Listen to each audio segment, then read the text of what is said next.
Welcome to the Coffee with Karen podcast, a weekly chat show discussing everything from holistic health to current affairs from a mental, physical, and spiritual perspective. Get your weekly cup of positivity with a sprinkling of woo-woo.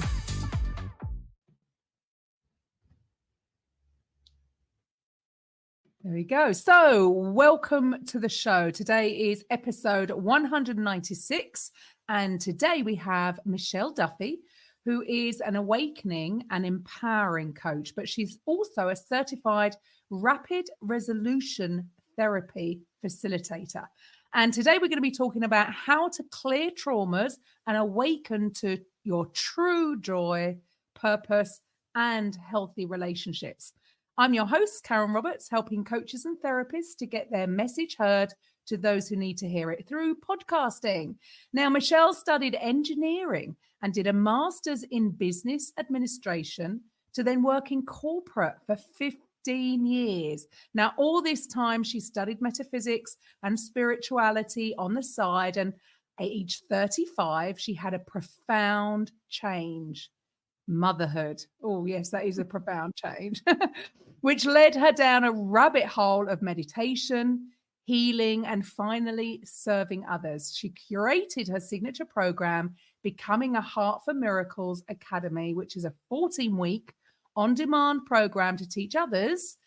And it's science meets spirituality, which I love, through 15 principles that have transformed her life of depression and victimhood into one of empowerment and joy. So welcome to the show, Michelle. Thank you, Karen. I'm so happy to be here. That's a pretty big transformation, right? Going from corporate into this.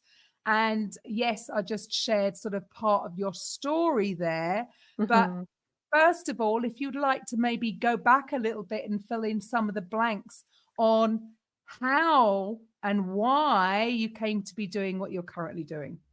Yes, of course. I see this happening more and more with people too, which is amazing.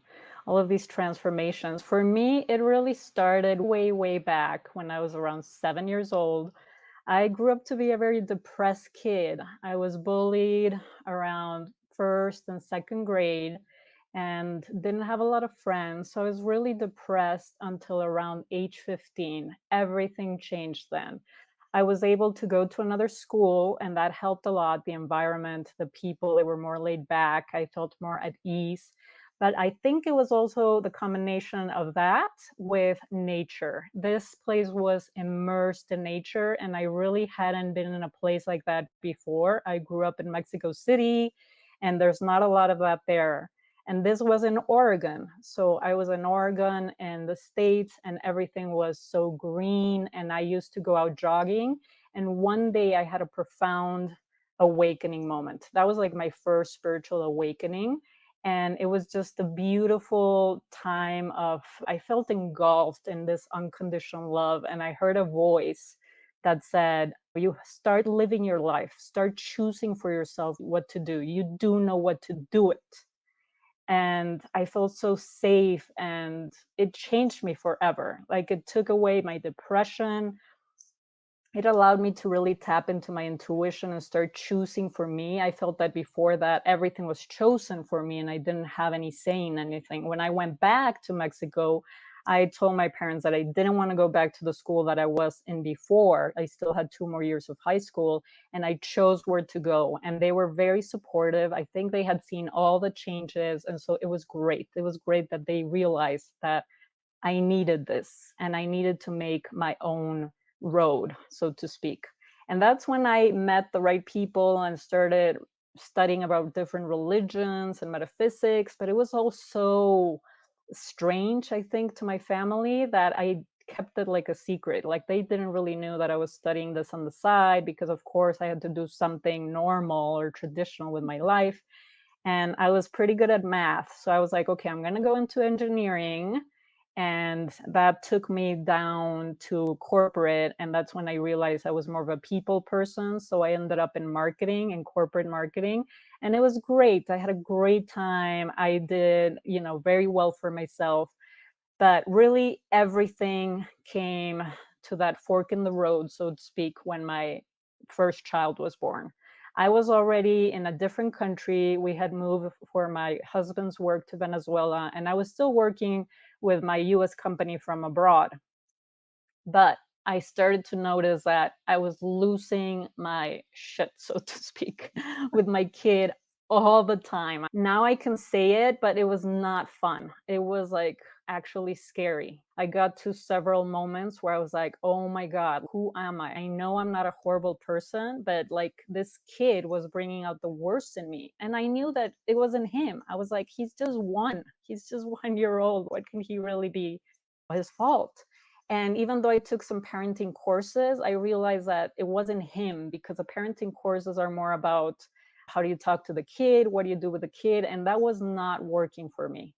And that's when I realized that I had to fix myself. I don't know. I had to do something to change the way I was being stressed out about things that were happening in that country with my husband's job, and then me being a new mom, and all of these things together were making me really just be stressed out for anything and take it out on him because he was there. I knew I wanted to be a better mother, and I didn't know anything about at that moment about the subconscious mind and trauma, which is the rabbit hole that I started going down with. First, I started doing more meditation and learning, and it was everything. It was like when I go down a rabbit hole, I go all in it. So I was like devouring everything, like books and going to seminars. And on the weekends, I was like, take the kid. I got to go do this like weekend long retreat. I was like all into everything because I was like, this has got to change. And my parents, they're amazing. They did the best they could, but I know that my mom didn't have a lot of resources that I now have. And there were a lot of things that I was projecting onto my kid in terms of my trauma. Now I know that's one of the things about trauma, how it works. Unless we heal certain things about our trauma, we're going to project them onto others. And that's our subconscious in an effort for us to, at that moment, process those emotions and release them. And a lot of people don't know that's how trauma works. In fact, I am a full believer that all of us have trauma. It's just such a full, broad spectrum. It's not like we're going to be clinically diagnosed of having trauma because of something huge like a rape or something big, but we all had trauma because trauma simply means that at one point you got hurt or there was some fear and you were in a point in your life where you didn't know how to process those emotions, and they get stuck in your body, and they also get stuck in your subconscious mind. And now I know all of this, and I know that a lot of this happens to us because before the age of 8, I don't know if you know this, Karen, but we are all of us in subconscious mode, right? So children before the age of 8 only have subconscious mind. That's what scientists figured out. And that's why all of our programming is done in those first 8 years of our lives. That's where we see through examples, especially through the authoritative figures in our lives, our parents and our teachers and everybody, we start figuring out, okay, this is how I do love. This is how I do education. This is how I do work. This is how I should be responsible or not, or this is how I treat the other person. Like everything you start learning through your environment and the people around you. And a lot of things, unfortunately, it's not that the people around us were evil or anything, but a lot of things they were doing were passed on from their parents, and it's passed on through generations. A lot of these beliefs that we have, limiting beliefs that we call, that are just restraining us, and the trauma gets stuck.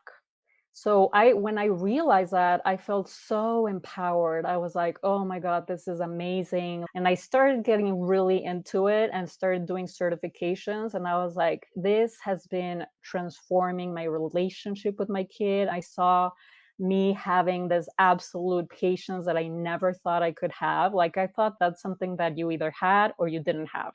And with all of these techniques and principles that I now know and how the subconscious mind works, I was able to be patient, to be compassionate, to really understand, why is this happening? Why is he right now triggering me? Why is he pushing my buttons? And not react to it, which is believe me, it's not easy, but it takes practice, but we can do it. And so that empowered me so much. And I really wanted to help other women realize that this is not who we are. Like reacting this way is not really innate to us. And we can override the system if we know how the mechanism of the mind works so that we can tap into it and really release those traumas finally, because that's going to help us reach those higher levels of compassion and patience and so much more that I've gotten from all of the things that I now teach other women.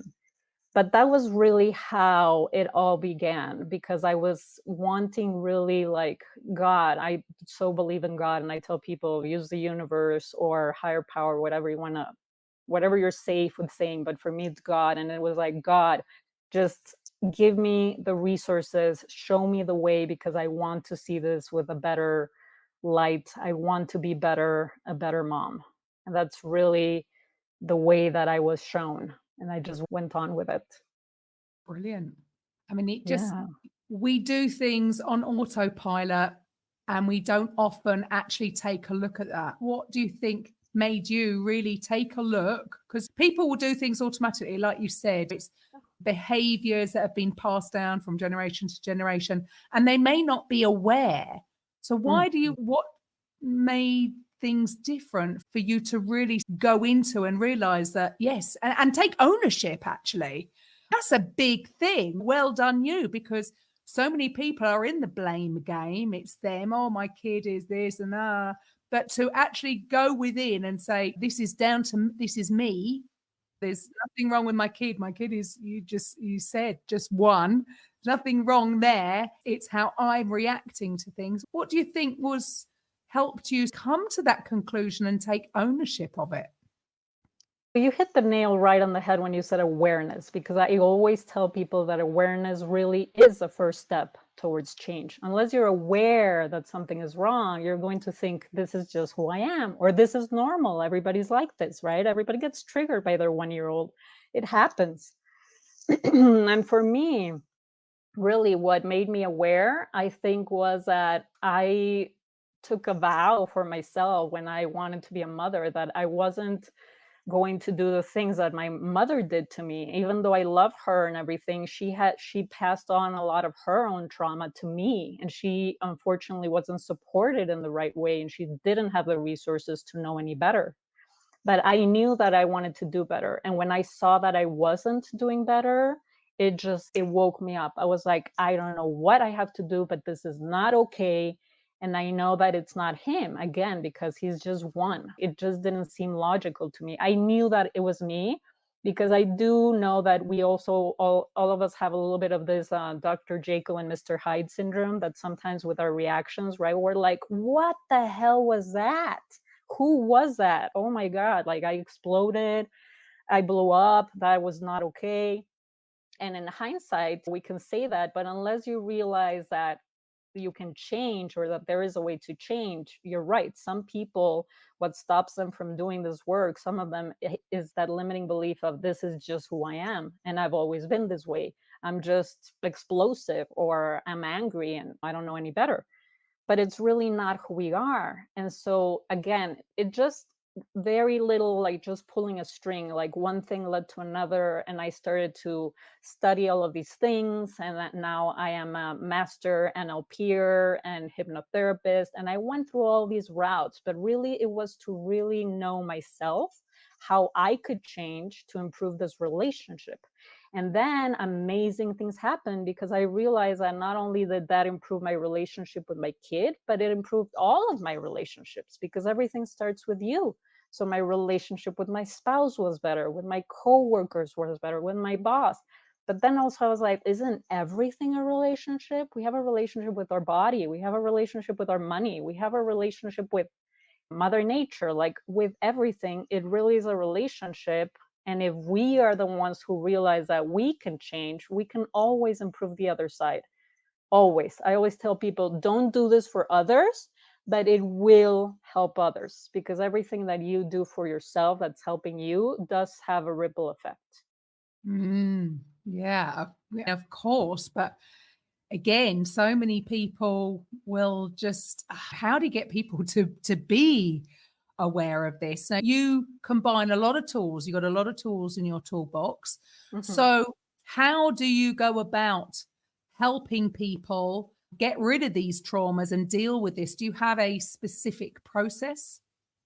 Yes. Again, I had to learn so many things to curate my own program. What I see works for others, what I saw worked for me. And a lot of these things I grabbed from different places. Some of them I came up with them on my own, like trial and error. Again, just like everything, right? It's like it comes to you and through you. And what I've seen works the best is really first having an understanding of how these things work. So your conscious mind obviously needs to be on board with this. A lot of what I teach are metaphysical principles because the spiritual plane is so powerful in our physical world. And I want more people to know that. But a lot of people are like, oh, it doesn't work. It's who, again, we know these people, right? And so that's where in my program, I first teach the science behind it. So there are sciences that are now telling us how specifically we are the ones that are co-creating in this lifetime. Okay. And I go through each one of them intensively so that the conscious mind is on board. The conscious mind starts going, okay, I get it. I'm open to this. I see how this works, right? Science is catching up. I don't really know if they ever will because it's hard to catch up with spirituality in terms of proving things. But again, I teach the sciences for that purpose alone. And then I also teach everybody the principles that are going to be used because it's important to understand how the principles work in your life. And a lot of these principles, what I believe is true for everyone, no exceptions here, is that we're all like diamonds. And the creator created us, the spirits that we are perfect. So we're perfect, we're diamonds. But we can't see this because we have so many layers of conditioning. And this can be in terms of behaviors and beliefs and our values and who we think we are. And all of those layers of mud obviously don't allow us to see the diamond. And so a lot of what I teach is going to start stripping away those layers with these principles so that we can get to the diamond. Because once you start getting to the diamond, then you really are empowered. You start realizing how you are the co-creator of your life and you're not like just this little leaf blowing in the wind, how so many people are, like you say, in autopilot. If you're not awakened to the fact, then you're not going to be living intentionally and deliberately. And so these principles that I teach, what I like about it is that I teach the misconceptions, I demystify the principles, because a lot of these principles are ancient principles, but I go into the deep of these are the misconceptions. This is what they truly are. I give case studies about my life and my clients of how I've seen it work. And then most importantly, these are the techniques to apply them, because techniques are endless. So once you understand the principle, you could even come up with a technique, right? Techniques, you can come up with another different one, or you can mix and match the ones I give you. What I like to do also is give different techniques for the principles, because unless knowledge is applied, then you're not going to have a transformation. In this application in your life is when you're really going to see the results. You're going to see how things change. You're going to see how you're not reacting like you were before. And you're going to be cultivating a lot of what I call miracles, because it really is transformative. And I do also a lot of techniques. A lot of my clients are like, wow, there are so many techniques. And I was like, you don't have to do all of these techniques. Just gravitate towards the ones that your intuition is guiding you to. And you're going to start seeing results. And when you see results, you're going to use those more. And at the end of the program, basically, I want somebody to say, hey, I created my own lifestyle for these things, because I don't want people spending thousands of hours. You don't have to go to an ashram in India to do all of these things. You know, you could do it even with 1 hour a week. If you have a specific time, right, you can do it in that time. And one of the big things that I teach that I will share with you now that is very helpful is what I called, and I created this thing called the heart framework. So this I use for people to understand, okay, when can I apply the principles? You can really apply them anywhere. That's the beauty of it. You don't have to apply them for one thing. And so the heart framework goes something like this. It's an acronym that I created. And so H is for hold off on the reaction. Now, I know that sounds hard, but with practice, you can certainly do it. Okay. You have these like nanoseconds before the reaction. And if you are aware that this can change, you start getting better and practicing that and creating those new neural pathways that will allow you to do it more and more. So that is like the first step. And then you're going to be electing how to respond. You respond, if possible, with love and compassion. Obviously, again, that comes with practice. Maybe in the beginning that will not be possible depending on the situation at hand. But that really helps as a second step once you start getting better with holding off on the reaction, and then you're electing the response. Then you apply the principle. The principles, again, I have these 15 principles, but the principles, what it does is it helps you regulate your nervous system. It helps you process the emotions so that the trauma is not stuck in your body and in your subconscious mind. Because the more that we can release those traumas from those moments, the more able that we are at adapting to changes in life, the more empowering that we are, the more that we are less fearful of getting out there, out of our comfort zone. And that's where a lot of the growth happens in our lives, and we can get to the next levels.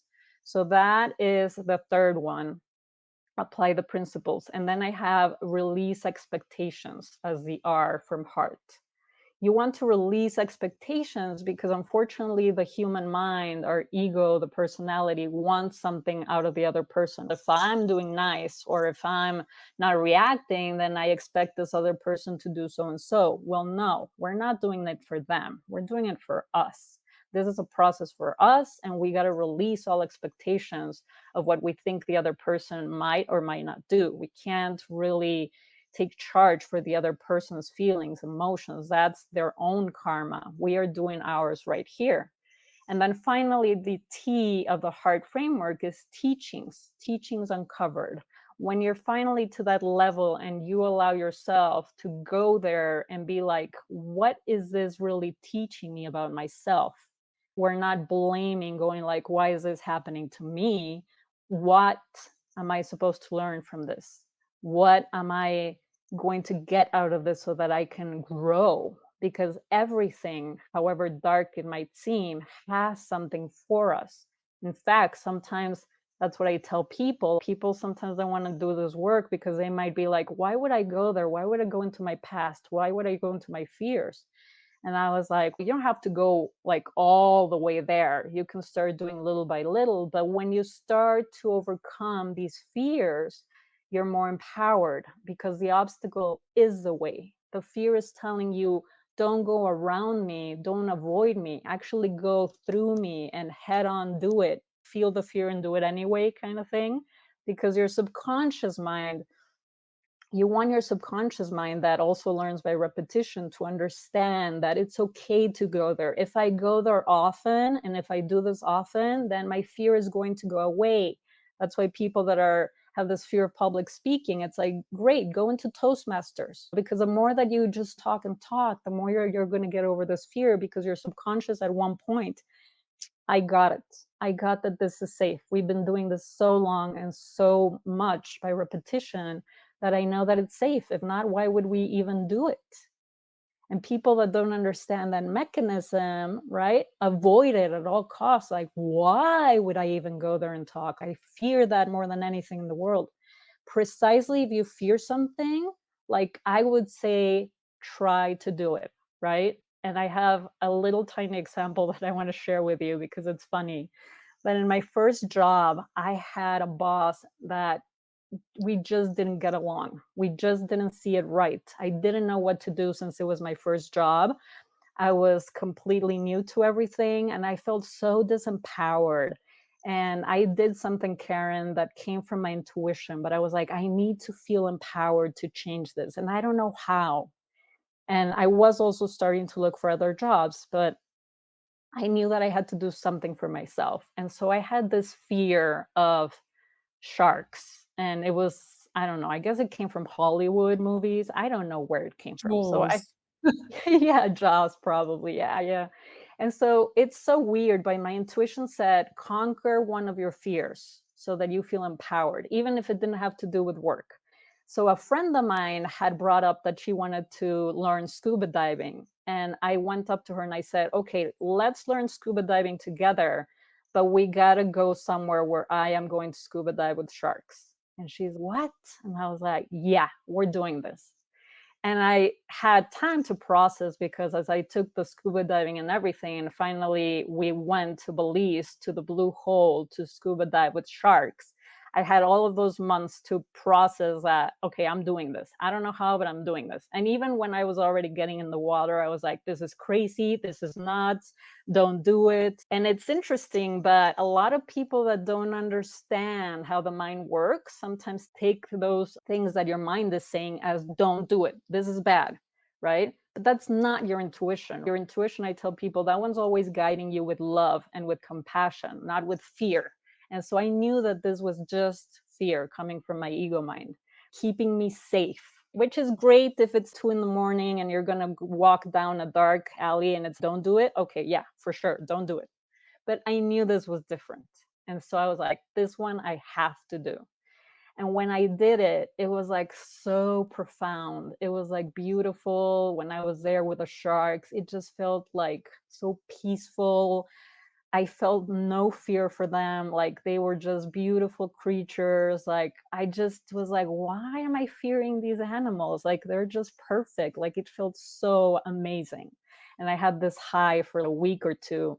And when I came back to work, that started shifting everything around, just my energy, just from that thing that I had been doing that had nothing to do with work.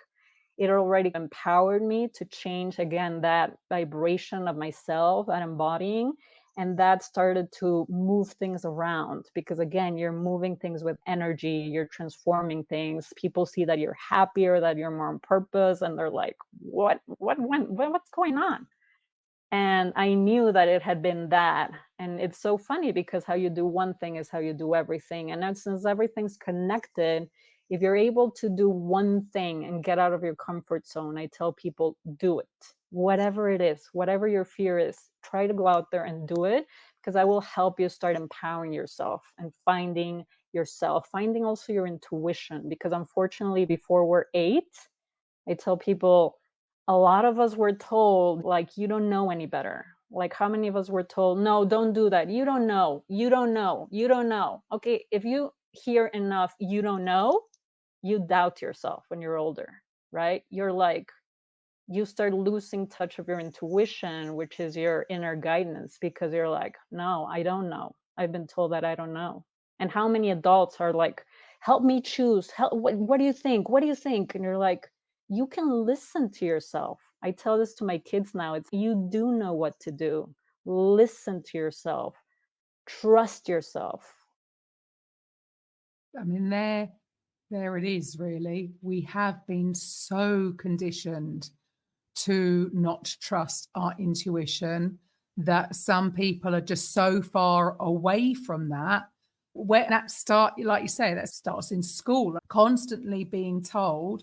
And do you think that's really a massive part of the problem? Why people have created, like you say, fear stops people from going out of their comfort zone. Everybody's created these prisons for themselves. You would never have experienced that amazing experience in Belize if you had allowed your fears to hold you back.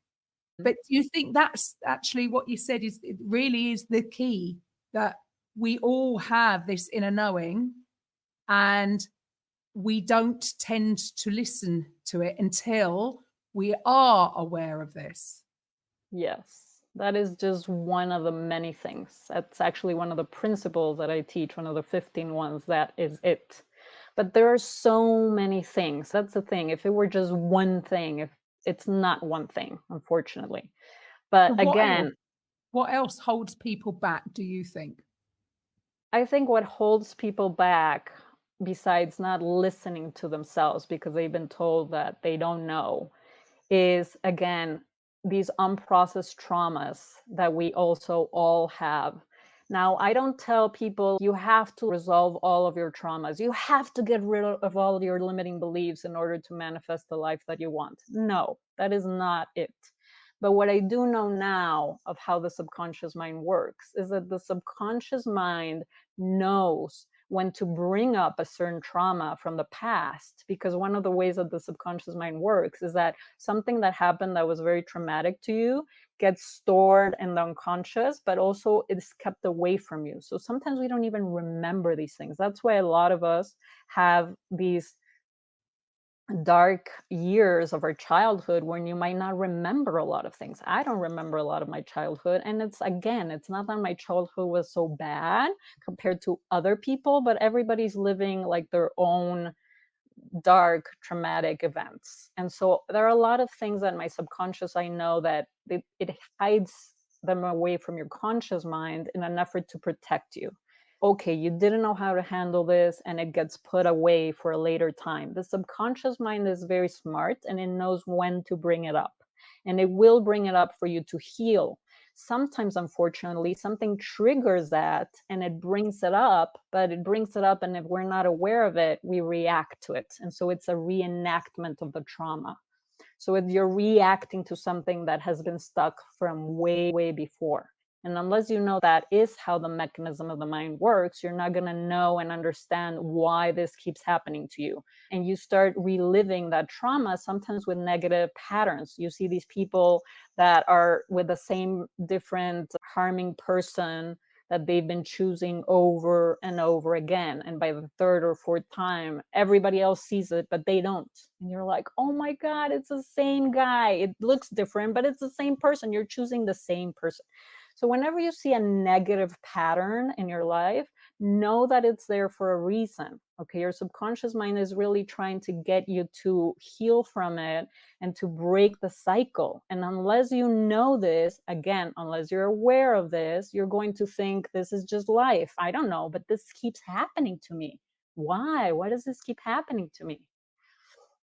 And that's why people like myself that are in the healing modalities love for people to break patterns, because we understand that this is not how it's supposed to be. This is not how we're supposed to live our lives, but we weren't taught any better.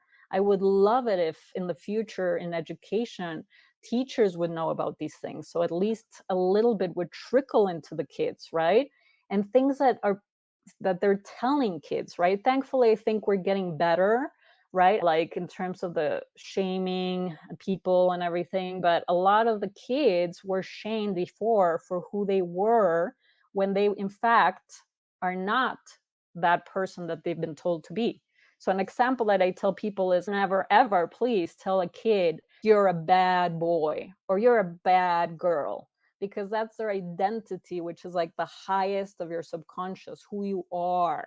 It's better to say your behavior was not the correct one in this case. Let's see how we can change your behavior. But you are perfect.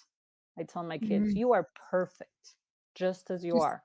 You are just goes loved to show unconditionally. Yes, certain the way you say things can just have a massive impact. But again, so many people again are just in that programming of repeating stuff that their parents said to them as kids. I can remember when my kids were little, sometimes something will come out of my mouth and it will stop me. Like, oh, my goodness, I sound like my mother.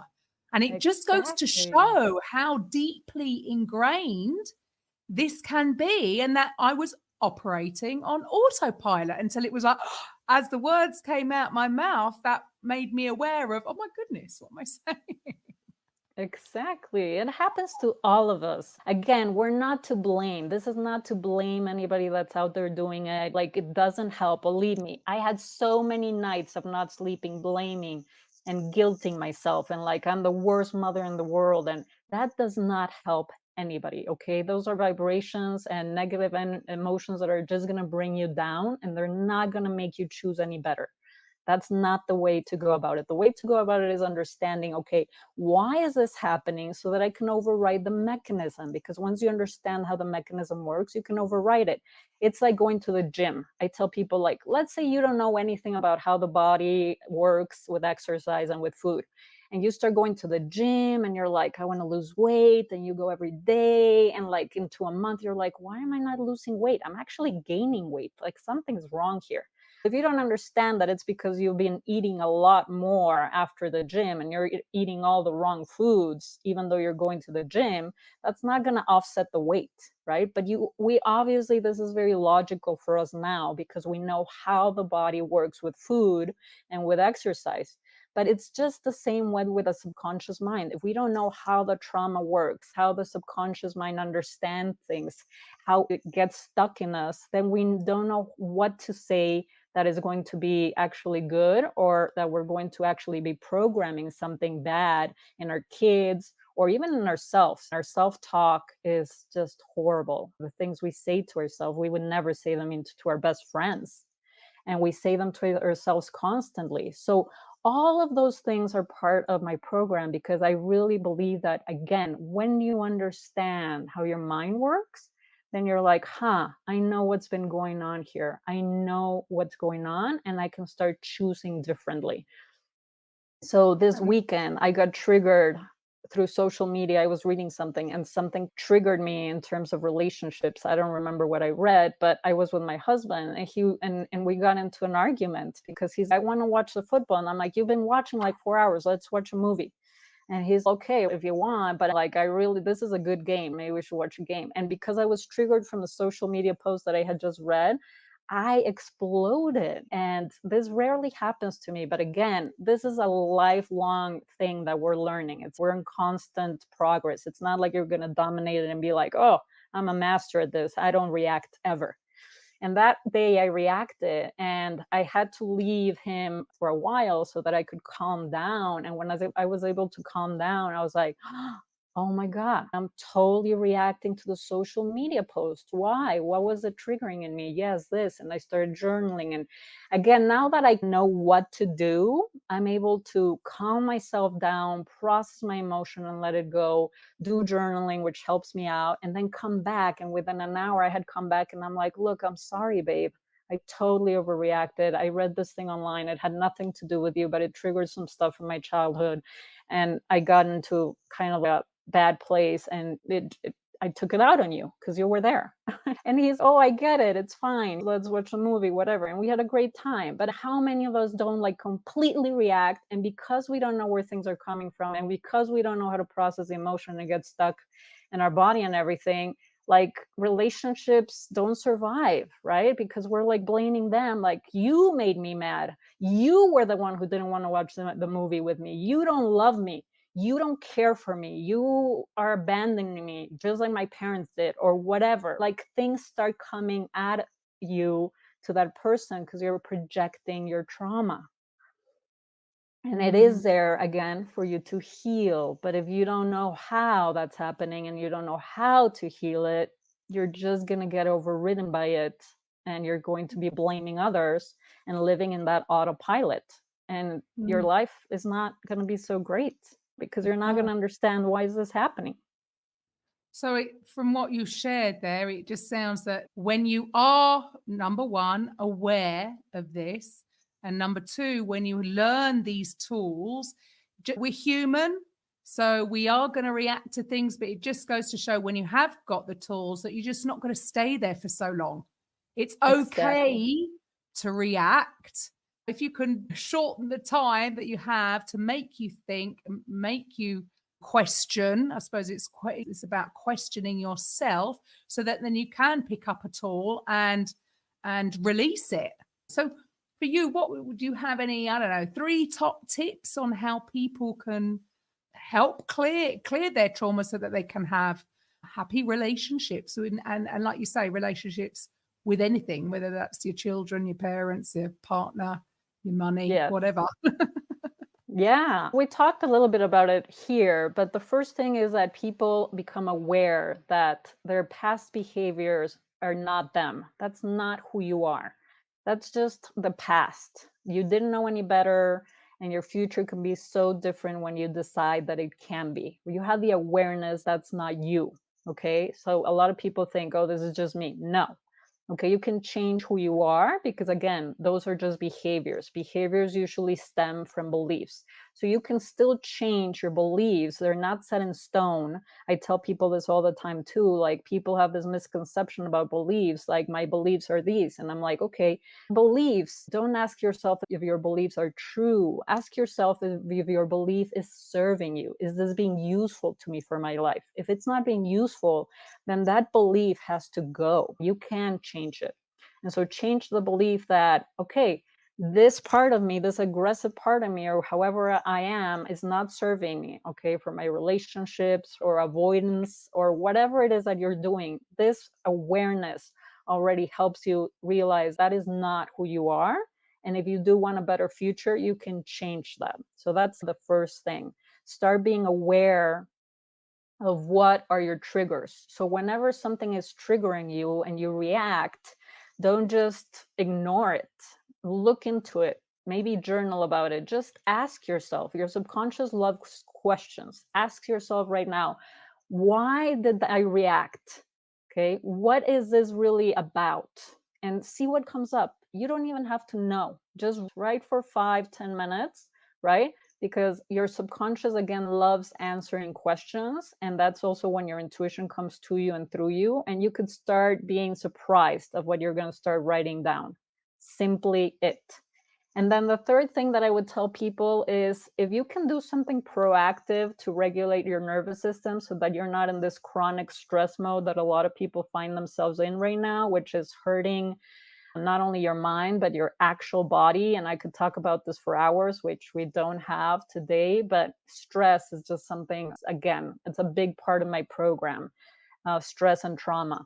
But stress, chronic stress, is just hurting our body so much. And so if you can proactively self-regulate, it's like I tell people, look, I eat junk food on the weekends. I'm okay with that. But my rule is that on the weekends, I eat some bad stuff. And then during the week, I'm super healthy. That helps me. That offsets my bad stuff.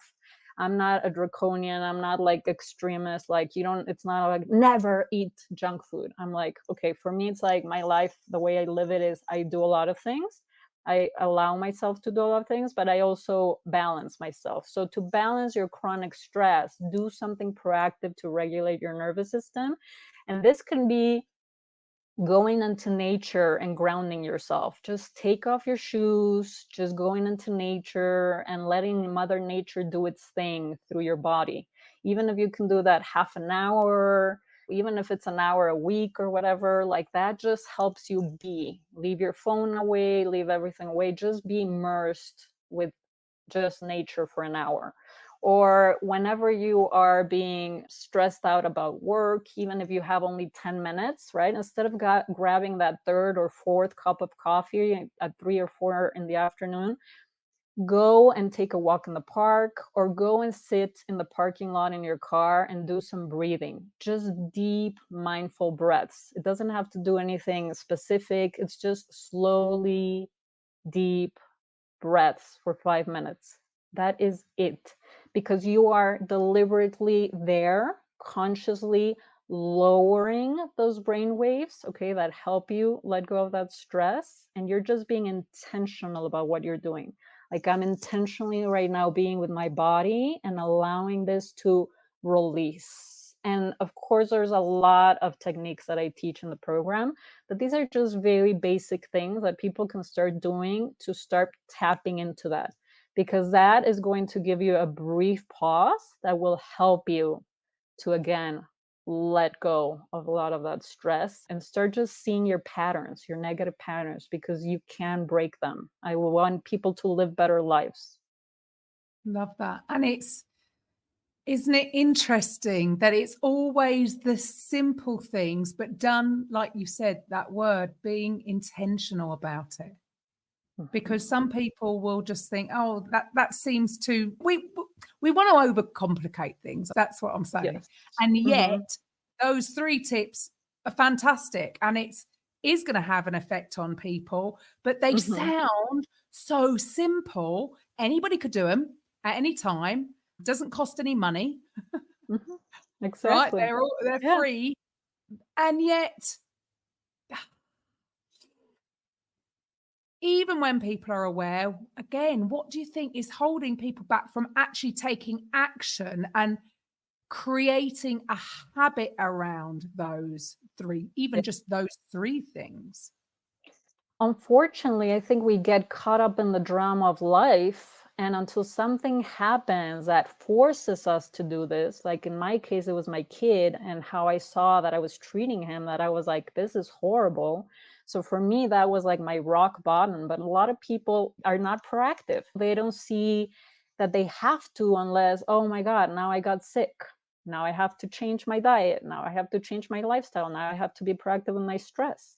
But because you've already gone to that point, I'm like, don't Yeah, wait to that point to get to that point. Be better about your life now. You can start making those little changes. But again, unfortunately, you can lead a camel to drink water, but you can't make them drink. So I yeah, tell people that want to join my course, like, I'm like, what else can you tell me to join? And I was like, I'm not going to convince you. I'm here to tell you to listen to yourself, listen to your intuition. If something is guiding you and saying yes, okay. If not, no, because there's so many ways to go about it. My way is not like the truth. Everybody has their own truth. Everybody has their own teachers. Everybody has their own things. So just be guided by yourself. Start listening to yourself. You do know what to do. Follow even little things. I tell people, if you start doing little things that follow your intuition, like whatever, it can be something so dumb. Okay, you're driving and your intuition is take a right here to go to your house in a different route. You're like, why would I do that? It's not logical at all. Do it. I'm like, the more you do the little things, right, your intuition is going to be louder and it's going to be easier for you to know when it's there, because we've shut it down so many years. That's the thing. We're not aware of it and we can't hear it. It's like that whisper. It's only a whisper because we're not really used to it. Again, in my academy, I teach people to attune to it so that you can listen to it more and more, because it does know where to guide you, and it's guiding you every step of the way. So we're not alone in that sense. And we have that moral compass and that inner compass that is telling us what to do, where to go, who to talk to. The doors are opening up, but you have to follow it. You have to do it. there you go. We just need to listen. We need to get quiet Yeah. and listen. Yeah. And yeah, rather than like you said, is as human beings, we do wait till we said it there. You when you have to start doing. Yeah. Don't wait till then. To the listeners, if they want to delve into this and work with you, what should the listeners do next? I have several free things, and I have the link for a lot of the free empowering resources that I give to the people that are following me if they want to start trying those things. Those are like a minuscule part of the Becoming a Heart for Miracles Academy. That's like my signature program. That one has everything that I've ever learned, and it's compact, and it's for those people that are guided to really transform their lives, because on that one you're going to really learn not only how to release trauma, how to manage stress, you're going to learn about the ego mind versus your high self, how to get into your intuition. And again, I do have all these principles that they're not hard to do, they're simple principles, but there are many of them, because I believe that not everything works for one person. It's not a one size fits all. So you're going to be building your own thing and whatever works for your own lifestyle. So that's the work that I do with people that I believe is guiding them to have this huge transformation of being more empowered in their lives. And really, if you're a mother, wow, like I would do it just because you're going to know how to be with your kids. You don't even need to know the parenting tools anymore, because you have that connection that stems from who you are, who you have become. You have become this person that is knowing what to say to your kids. They see you and they learn from by example. They learn from who you are. They see me meditating. They see me doing a lot of the techniques that I teach, and they're starting to do it on their own. So they know how to regulate their own self, nervous system, and everything. They know these things not because of what I tell them to do, but because they see me doing it. And that is amazing for the generations to come, because they're not going to know how to do this. Now, if you have something very specific, very traumatic that you want to resolve in a quick session, that's what the rapid resolution therapy is for. And that's why that has been the latest modality that I studied. And that one works great for something big. So if you have something that has been keeping you stuck, or something that happened to you that was horrible, if it's grief, if it's rape, if it's something that you really want to release with 1 90-minute session, I have seen that this is a best therapy for that, better than anything that I've seen. And that's why I am doing those one-on-one sessions. So that is another way that people can work with me in rapid resolution therapy. Rapid resolution therapy is not traditional psychotherapy. It's more like a philosophy of life, but it really is amazing how it works, because it is like a multi-level communication strategy. So what it does is that the facilitator, in this case me, is a person that does more of the talking. So it's not like in psychotherapy where the client is doing a lot of the talking. I'm the one that I'm doing the talking, and a lot of it is for the conscious mind to understand and grasp these concepts of how trauma and anxiety and a lot of things work. And it's meshed with subconscious techniques that help the mind, like hypnosis and a lot of other things. But it's done in a way that is almost like a conversation. It's very lighthearted. There's a lot of laughter in it as well. So it's not like doom and gloom. And it really has a positive effect, again, because it manages to align the conscious with the subconscious. So I say that this is just the beauty of RRT and how it works so efficiently with one thing that has been stuck there. Wonderful. That's the beauty of it. Yes. If you feel like you're stuck, again, any to the listeners, how do they get more information or book with that? Where do they need to go? What do they need to do?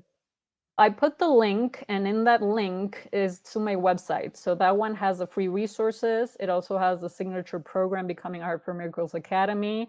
There's also another program I teach, Meditation Demystified, if you want to go deeper into meditation and how to do it in the right way, the more optimal way from the 20 years or so that I've been doing it.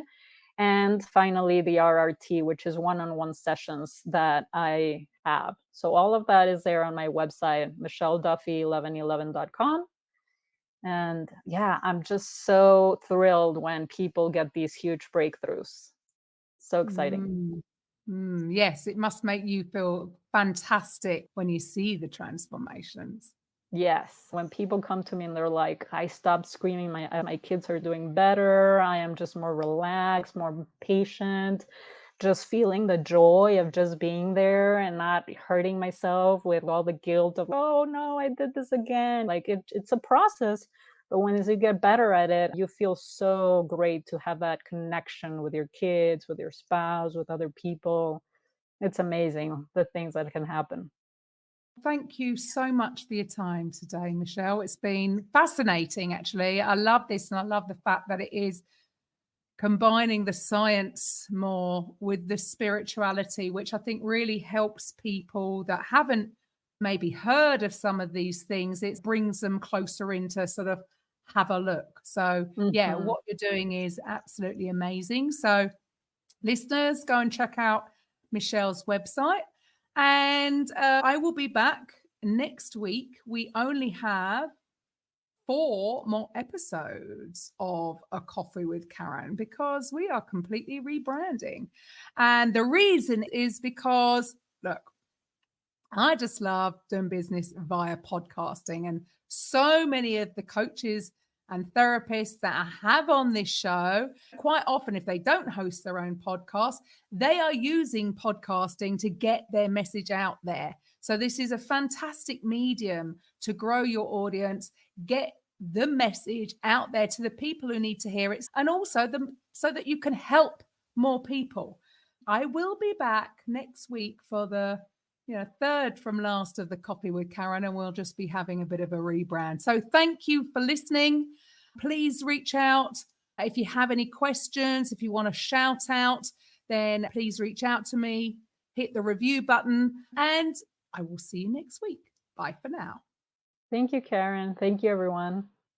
The Coffee with Karen podcast. a weekly chat show discussing everything from holistic health to current affairs from a mental, physical, and spiritual perspective. Get your weekly cup of positivity with a sprinkling of woo-woo.